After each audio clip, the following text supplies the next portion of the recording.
How to send PDF file in Gmail. So I will show the perfect process. So here I am on my desktop, so let's start the video. Okay guys, so here come to your browser and just go to the Gmail and log in with your Gmail account. So here is my Gmail account. Now if you want to send the PDF file, we need to go compose. Here you can see that new message window. You can expand from here. Okay, full screen. So here you need to type that receiver email ID.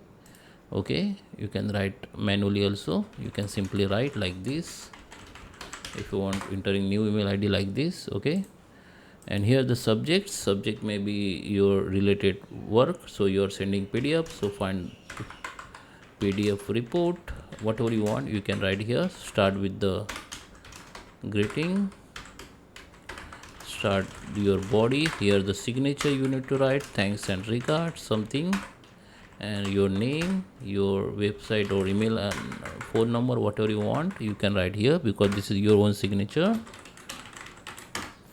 And here the attachment option, you can attach the file from your device. Go to the attach, select your PDF file from your device, so and just open it, so it will be attached here. Okay, now you can go to the send the file, your email will be sent. So I hope you like this video. Please subscribe me. Thank you for watching.